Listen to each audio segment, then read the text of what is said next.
என்னங்க, உங்க அம்மாவ சேர்த்த முதியோர் இல்லத்திலிருந்து லெட்டர் வந்திருக்கு. உங்கள நாளைக்கு அங்க வர சொல்றாங்க. என்ற மனைவியை திரும்பி பார்த்தான் அவன். ஏன் என்னவாம்? இப்பதானே போன மாசம் போய் பார்த்துட்டு வந்த. என்றவனிடம், எனக்கு என்ன தெரியும்? இந்தாங்க லெட்டர். நீங்க பாட்டுக்கு இதுதான் சாக்குன்னு உடனே இங்க கூட்டிட்டு வந்துடாதீங்க. இங்க ஏற்கனவே ஏகப்பட்ட செலவு இருக்கு. இதுக்கு நடுவுல அவங்கள வேற பார்க்க முடியாது.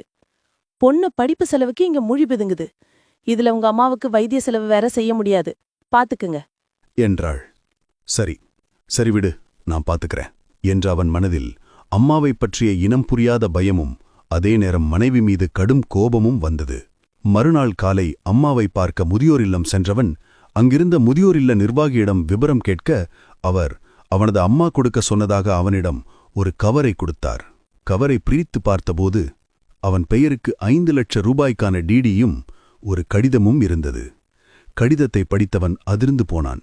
அதில், அன்பு மகனுக்கு, உன் அப்பா இறந்து போது நான் உன்னை ஒரு சுமையா நினைக்கல. இப்போ நான் உனக்கு சுமையா இருக்க விரும்பல.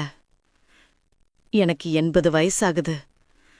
அதனால உன் மனைவி எதிர்பார்க்கிற மாதிரி என்னால வீட்டு வேலையெல்லாம் செய்ய முடியல. அதே நேரம் நீ கஷ்டப்படுறதையும் என்னால பார்த்துக்கிட்டே இருக்க முடியல.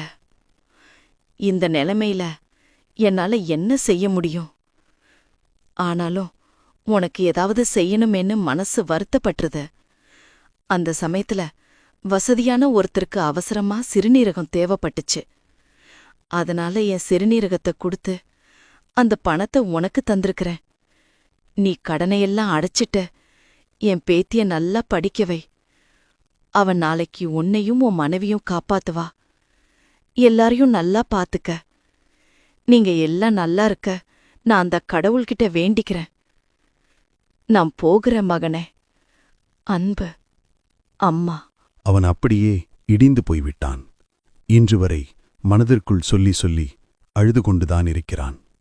அன்பு என்பது அன்னையிடம் மட்டுமே எல்லா காலங்களிலும்